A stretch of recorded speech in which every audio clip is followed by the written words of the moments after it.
নমস্কার। জয় মা তারা।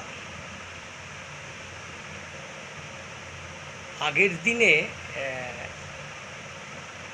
একটা জিনিস লক্ষ্য করা যেত, বহু পূর্বে যখন রাজারা ছিল বা জমিদারি প্রথা ছিল, সেই সময় যে যুদ্ধ হতো তাতে অনেক মানুষ যুদ্ধে নিহত হতো।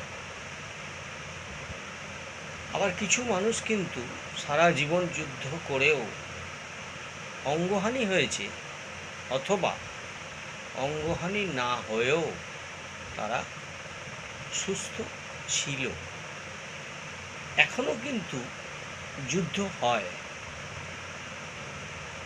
এই যুদ্ধে সব দেশেরই যে সৈন্য থাকে, তাদের মধ্যে যে সকল জাতক জাতিকা ইনভলভ হয় বা যুক্ত হয়, তাদের মধ্যেও দেখা গেছে এইরূপ ঘটনা ঘটে।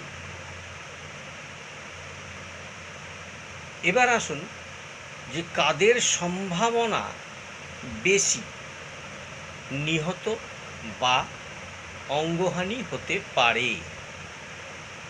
দেখা গেছে মঙ্গল যদি ষষ্ঠপতি বা অষ্টমপতিতে বা তৃতীয়পতির সঙ্গে যুক্ত হয়, আর রাহু আর শনি যদি তাকে কুদৃষ্টি প্রদান করে এবং ক্রূর হয়ে যদি কুদৃষ্টি প্রদান করে, তাহলে দেখা গেছে ওই সকল জাতক বা জাতিকার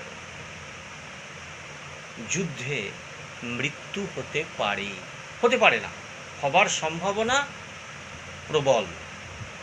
নমস্কার।